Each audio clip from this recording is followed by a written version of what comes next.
6 passos para vencer o pânico. Esse vídeo é baseado no livro Vencendo o Pânico, do Bernard Ranger. Meu nome é Jéssica, sou pós-graduanda em terapia cognitivo-comportamental, uma ex-ansiosa e ex-paciente sofredora de síndrome de pânico.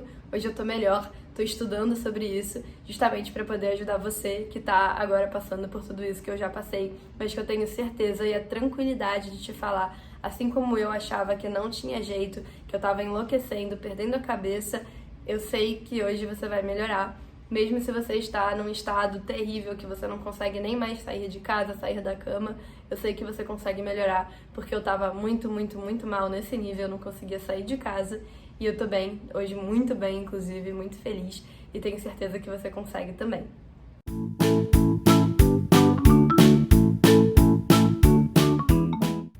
Então nesse vídeo eu vou falar os 6 passos que o Bernard Ranger definiu no livro dele, Vencendo o Pânico, para você conseguir superar os ataques de pânico. Lembrando que tanto no livro dele quanto no meu canal, e eu vou falar isso muito, não é só o livro dele, não são só os meus vídeos que vão fazer com que você supere o pânico. É preciso que você faça um acompanhamento com um psicólogo e possivelmente com um psiquiatra também.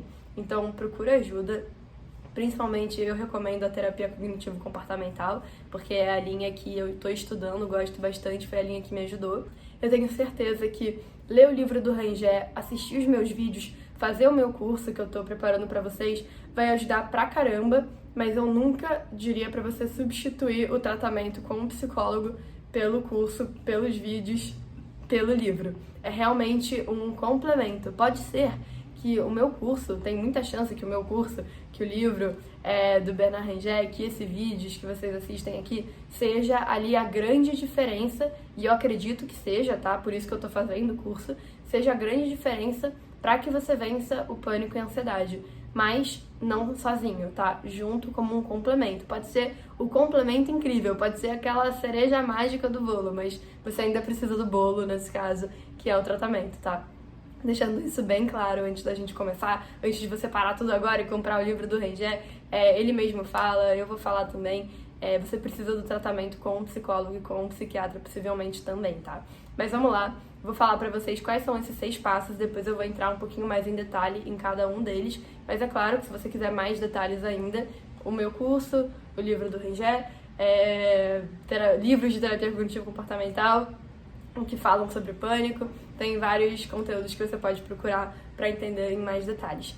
Mas vamos lá. Então, esses passos são, número 1, conhecer o problema, reconhecer o ciclo do pânico, então conhecer o que você tem. Número 2, aumentar o seu conhecimento sobre as reações de emergência do seu corpo, elas estão super relacionadas com os ataques de pânico.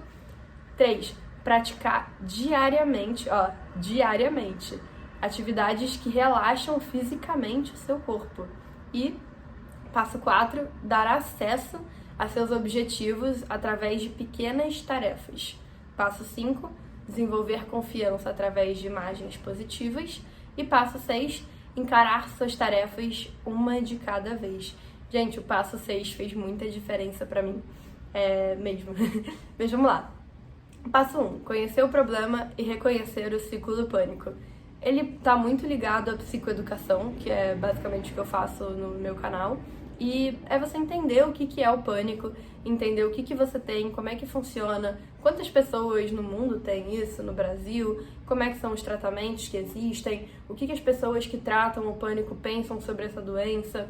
Ela é tranquila de tratar? Ela não é tranquila? Ela é tranquila de tratar, tá, gente? Mas é você entender o que é o problema que você tem, como que as pessoas enxergam ele, né? Os profissionais da saúde hoje enxergam esse problema, e entender como que é o ciclo do pânico na sua vida, como é que esse ciclo pode acontecer, como pode acontecer o ciclo de reforço do pânico. Então, dando assim, uma palhinha pra vocês, porque tem vídeos em que eu me aprofundo muito mais nesse tema, entendendo o pânico, ele é uma doença super comum, tá? Então, só no Rio de Janeiro, mais de 300 mil pessoas têm ataque de pânico, tá? Isso, na verdade, é um dado antigo, então pode ter aumentado hoje em dia. Mas muita gente tem pânico, é super tratável, tá? Então, tem pessoas que têm ataques de pânico que hoje já estão com alta da terapia, super bem, sem remédio, super feliz, sem ter pânico, né, curadas mesmo, assim, melhores. E é super tranquilo, porque existe um tratamento totalmente já comprovado cientificamente, né? A terapia cognitivo-comportamental, ela é muito conhecida por ter provas científicas que embasam os tratamentos. Então, essa é uma vantagem da terapia cognitivo-comportamental, é algo que me fez brilhar o olho por ela muito, por ter tantas provas, tantas comprovações e testes que mostram que de fato dá resultado. Então, realmente dá resultado. Esse tratamento, você pode ficar tranquilo que o pânico é tratável, tá? É um transtorno super tratável. E entender o ciclo do pânico tem muito a ver com você entender como que ele se manifesta no seu corpo, quando que ele vem, né? Se tá atrelado a alguma coisa específica, pode ser a ser exposto a alguma coisa, uma situação que você não gosta, talvez estar no transporte público, entender onde, como que ele aparece, entender quanto tempo ele dura, entender o que você consegue fazer para controlar ele e principalmente entender o que é o ciclo de reforço, ou seja, que é possível que a cada pânico que você tem, você reforça o medo ou o desconforto de estar naquele ambiente no qual você teve o pânico. Esse ciclo de reforço do pânico, ele pode acontecer simplesmente por cada vez que você vai ao transporte público, te gera uma ansiedade, você tem um pânico e só de ter vivido o pânico naquele transporte público, você criou mais um motivo para evitar aquele transporte público. Então agora você já está ansioso toda vez que você pensa em ir para o transporte público, porque você sabe que quando você for para lá, você pode ter um ataque de pânico. E aí, o próximo ataque de pânico que você tem pode até ser mais forte. Então você vai reforçando o pânico a cada vez que ele se torna uma experiência traumática para você. Por isso que a melhor coisa e a primeira coisa que você vai fazer, né, que na verdade é a segunda coisa, porque é o segundo passo, é você desmitificar o pânico. É você, antes ele era, né, vai ser uma coisa, meu Deus, horrorosa, aquela coisa esquisita que você não compreende, que você acha que você vai morrer. E agora você vai dissecar o pânico, entender o que ele é, como ele funciona, e isso já vai diminuir a força dele e vai te ajudar a quebrar esse ciclo de reforço e trauma do pânico. É você entender, então, como que ele funciona, e para entender como ele funciona, você precisa entender quais são as reações fisiológicas do seu corpo quando você está numa reação de emergência. Ou seja, quando a gente tem um ataque de pânico, nada mais, nada menos está acontecendo do que a gente entrar num modo operante de emergência. Então, esse modo de emergência, ele existe, tá? Em vários animais, ele existe num gato, ele existe num cachorro, ele existe num leão. E esse modo de emergência, ele tá ali por um motivo biológico, né? E tem explicações ali, reações do seu corpo físicas. Então, não é à toa que o ataque de pânico dá reações físicas pra você, né? Que você sente a dormência, o coração acelerado, a falta de ar. É algo físico, não é só algo psicológico. Justamente porque está relacionado a essas reações de emergência do seu corpo. Eu tenho alguns vídeos em que eu falo detalhadamente dessas sensações do pânico, de cada uma delas. Mas agora eu vou dar um resumo rápido, que é basicamente você entender que o seu corpo, quando você tem o pânico, ele tá nesse estado de emergência e ele tá se preparando para ou lutar ou fugir, né? Então, estado de luta e fuga. E aí, a respiração acelerada, o batimento cardíaco mais forte, mais rápido, tudo isso tá ali corroborando para preparar o seu corpo para ter a potência que ele precisa para conseguir disparar numa corrida e fugir ali do seu inimigo, ou para dar aquele socão, ou aquela luta que você precisa ter naquele momento para sobreviver. Então ele tá te colocando num estado, num modo de sobrevivência que vai alterar completamente ali o estado do seu corpo. Então, no livro do Rangel, no meu curso, nos meus vídeos gratuitos, a gente fala, né, outras pessoas além do Rangel falam de quais são essas reações que acontecem no seu corpo de uma forma detalhada para que você entenda que cada um daqueles sintomas horríveis e assustadores e desagradáveis que a gente tem quando a gente está tendo um ataque de pânico tem uma explicação por trás deles e, mais importante de tudo, não são perigosos, tá? São muito desagradáveis, são muito ruins, mas não são perigosos. E quando eu assisti, quando eu li pela primeira vez o livro do Rengé, foi nesse momento que eu li a tabela, ele tem uma tabela dos sintomas, que eu mais me tranquilizei, porque eu vi ali escrito num papel que tudo que eu tava tendo era comum. E segurar aquela folha de papel e ler ali que tinha uma pessoa, né, não uma, muitas pessoas que tinham estudado exatamente o que eu tenho, cada um daqueles sintomas, e sabe de onde que eles vêm, por que que eles acontecem, me falando que eles não são perigosos, só desagradáveis, fez muita diferença e me ajudou a quebrar esse ciclo de reforço do pânico que já estava muito forte, no meu caso, quando eu peguei para ler o livro. Por isso que o passo 2 é tão importante. E aí a gente chega no passo 3, que é praticar diariamente atividades físicas que relaxam o seu corpo. Essas atividades que relaxam o corpo, elas vão ajudar você realmente a diminuir a tensão. Então, por mais que seja importante você entender o problema, entender as reações do seu corpo, você ainda precisa mudar as coisas no seu dia a dia, mudar o seu dia a dia, para que você esteja menos propenso a ter esse pânico, a ter essa ansiedade. E atividades que te relaxem, que diminuam a tensão muscular, a tensão do seu corpo como um todo, vão fazer muita diferença para o momento que você estiver sendo exposto a a momentos de estresse. Porque você vai começar a dormir melhor, você vai começar aos poucos a ter uma movimentação melhor dos líquidos, dos fluidos do seu corpo. Você vai começar a ver que só o fato de você fazer atividades que te relaxam, que relaxam o seu corpo, você já vai ter alguma melhora. Isso faz muita diferença. E é aí que entram com muita força várias terapias holísticas, né? Porque apesar de que você precisa da psicologia, às vezes você também precisa muito da yoga.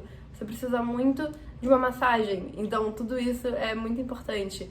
No meu caso, eu faço alongamento todo dia de manhã, então, você vê, né? Ele fala, prática diária que relaxa. O que eu faço? Eu, Jéssica, eu faço 5 minutos de alongamento e 1 minuto de respiração. Isso porque são coisas que me relaxam e que eu tenho uma facilidade de fazer todo dia, porque eu consigo ali parar 6 minutos do meu dia para fazer esse exercício e eu sei que ele tá ali ajudando a me deixar relaxada ao longo do dia. E lembrando que assim como uma dieta, né, que se você fizer a dieta por 3 meses, emagreceu e depois voltar a comer normal, você vai engordar de novo, se você por 3 meses fizer todo dia o alongamento e a respiração ou atividade que relaxa o seu corpo e depois parar, seu corpo não vai continuar relaxado. Então você realmente tem que criar esse hábito para sua vida, tá? Não é por 3 meses até você melhorar do pânico, é para sua vida. E agora vamos ao 4º passo que o Bernard Rengé lista, que é dar acesso a seus objetivos através de pequenas tarefas. Então, o que eu vou expor aqui é a minha interpretação, tá, desse passo, então totalmente minha interpretação, que é muito voltada para o que eu vivi. Quando eu tava tendo ataques de pânico, eu tava num momento da minha vida em que eu não tava com as coisas que eu queria na minha vida rodando bem. Eu não tava conseguindo ir pro trabalho, eu não tava conseguindo sair de casa sem a minha mãe, né? Eu não conseguia fazer um monte de coisas. Então, eu tinha objetivos muito claros, tá? E eram objetivos de curto prazo. Então, não eram objetivos um sonho. Era tipo, quero voltar a andar sozinha na rua. Preciso trocar de emprego, né? Eram coisas bem básicas ali, comparando com sonhos, objetivos de longo prazo. Eram coisas mais de curto prazo. E eu não podia deixar com que o fato de que eu não tinha alcançado esses objetivos se tornassem mais uma fonte de ansiedade na minha vida. Então, o que eu fazia era listar esses objetivos e entender quais eram os passos que eu tinha que dar para chegar nesse objetivo. Qual que era o passo mais fácil, menor, menos difícil e doloroso emocionalmente, fisicamente, que eu tinha que fazer para começar esse objetivo, né? Então, ao invés de ficar pensando, ai meu Deus, eu tenho que trocar de emprego, eu pensava, eu preciso listar 5 empresas que eu trabalharia. Então, eu ia pequenas tarefas ao pouco, pequenas coisas, para que eu focasse em uma de cada vez, tá? Então, eu tava já me movimentando para os objetivos que eu queria, e isso já diminuía muito da minha ansiedade que gerava o pânico, porque eu sabia que eu tava me movimentando para sair da situação que eu tava, né? Para sair daquele poço que eu me enfiei bem lá no fundo. Eu sabia que eu já tava dando pequenos passos para lá, mas eu também não tava dando passos que que me gerassem mais ansiedade. Por isso que é através de pequenas tarefas, por isso que é dar acesso aos objetivos através de pequenas tarefas. Porque se forem tarefas e atos grandiosos, às vezes você realmente não tá pronto para isso ainda. Que nem eu não estava pronta para atravessar a rua, né? Eu não estava pronta para atravessar a rua sozinha. Mas o dia que eu atravessei metade, né? Porque era uma avenida, eu fui até metade da ilha, eu tive um ataque de pânico ali no meio, porque eu não estava pronta ainda. Então, eu tinha que ter feito uma tarefa menor ainda. Eu tinha que ter feito tarefa só de andar de elevador e só ficar feliz que eu subi e desci o elevador sem ter um pânico. Já era uma tarefa pequena que eu podia ter feito, mas eu fui direto atravessar a rua, eu exagerei. Parece pouco, né? Só sair de casa, atravessar a rua, mas pra quem tá vivendo uma agorafobia muito forte, uma síndrome de pânico muito forte, não é pouca coisa atravessar a rua sozinho. E se você ainda não chegou nesse ponto que eu cheguei, realmente procura ajuda antes que você chegue, porque o pânico não é brincadeira e a gente não pode deixar ele evoluir dentro da gente, senão ele realmente pode ter esse ciclo de reforço que eu mencionei, a ponto de um pânico piorar o outro e virar um trauma por si só, e o pânico virar aquele monstrinho e você começar a desenvolver um transtorno sério de pânico a ponto de chegar onde eu cheguei. Mas o ponto é, o dar acesso aos objetivos através de pequenas tarefas, pelo menos pra mim, eu enxerguei dessa forma. Eu comecei a listar as coisas que eu tinha que movimentar na minha vida, que estavam me gerando muita ansiedade, quebrar em tarefas pequenas pra chegar onde eu queria chegar, e muito pequenas mesmo, tá? Óbvio que eu não fiz o caminho inteiro, porque se eu fizesse, né, óbvio que eu não listei as tarefas até o objetivo final, porque se eu fizesse isso eu nunca ia acabar, a lista ia ser gigante. Mas eu pensava num primeiro marco, e aí desse primeiro marco eu listava as pequenas tarefas, aí quando eu chegava nesse marco eu ia pro outro, né? E é claro que conforme eu fui melhorando, as tarefas puderam aumentar um pouquinho, né? No começo elas eram muito pequenas, depois elas foram aumentando, né, quando eu fui melhorando. Inclusive, eu lembro que eu tava ainda superando o pânico quando eu fiz uma das minhas entrevistas de emprego, que eu lembro que tinha ido muito bem. E eu acabei nem entrando naquela empresa, mas, nossa, foi muito bom pra mim, muito gratificante que eu tinha conseguido fazer aquela tarefa de fazer aquela entrevista. O quinto passo é desenvolver confiança através de imagens positivas. Então, eu interpretei isso também justamente como você conseguir reforçar a sua, né, confiança, desenvolver confiança através de coisas positivas na sua vida. Então, ter coisas positivas que te fazem bem, e isso você pode levar tanto para um lado de autocuidado, fazer coisas que você gosta, lembrar de coisas boas que você já fez. Você pode botar fotos de cachorrinhos que você gosta e isso te acalmar. Tem 1 milhão de coisas que você pode fazer para desenvolver confiança. Mas o ponto é, a confiança ela é essencial para esse momento que você tem pânico. Por quê? Porque a gente para de confiar completamente na gente. Eu parei de confiar em mim mesma porque eu já tinha cansado de parar no hospital achando que eu estava tendo um AVC quando era ansiedade. E aí eu não confiava mais no que eu interpretava do meu corpo. E eu precisava recuperar a confiança em mim mesma. Eu me achava uma péssima profissional, achava que eu nunca ia conseguir trabalhar direito de novo. Eu achava que eu tava, tipo assim, eu tava pensando, eu já desisto, eu vou ter qualquer emprego aí, um emprego em que não exija nenhum esforço emocional, que eu não me estresse, eu vou trabalhar uma coisa muito simples, muito, muito, muito simples, sem perspectiva de crescimento, porque eu não dou conta de algo mais do que isso. Por quê? Porque eu não tinha confiança nenhuma de que eu conseguia melhorar. E eu precisava justamente desenvolver essa confiança. E aí você precisa que pequenas coisas positivas te ajudem a desenvolver essa confiança em você mesmo, tá? E aí, pra quem quiser mais detalhes de como o Bernard Ranger vê isso, lê o livro dele.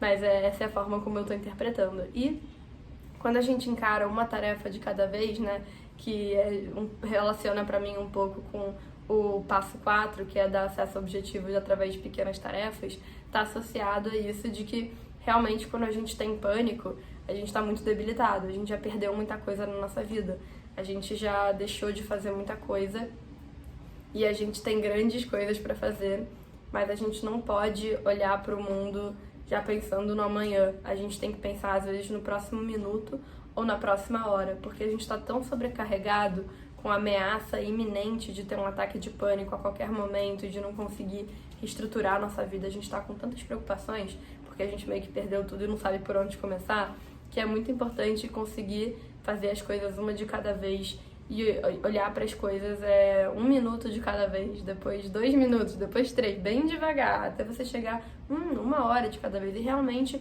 foi assim, tá?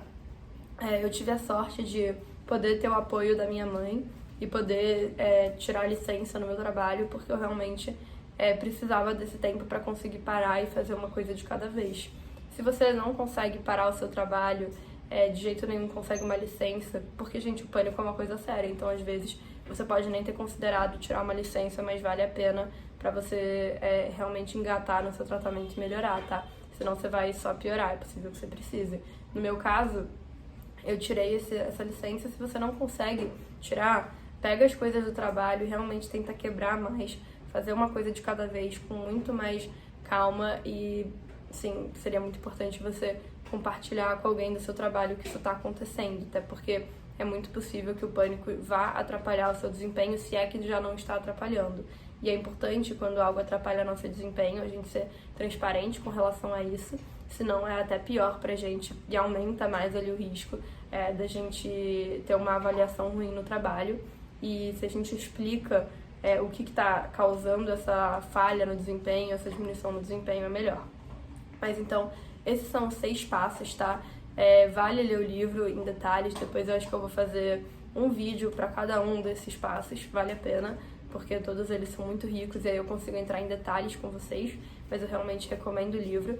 Esse livro fez muita diferença pra mim, tá? Tem um tempo que eu li ele, então eu acho que eu quero até ler de novo quando eu for trazer pra vocês os passos nos detalhes, porque o que ficou muito pra mim, compartilhando com vocês, é o que eu interpretei de cada um e como que eu levei cada um pra minha vida no tratamento. Mas eu tenho certeza que quando eu reler e trazer pra vocês passo por passo, eu vou trazer muito mais insights de muitas coisas legais de cada um desses passos. Espero que vocês tenham gostado do vídeo. Eu só queria pedir pra que, se você gostou, deixe seu like pra ajudar esse vídeo a chegar em mais pessoas.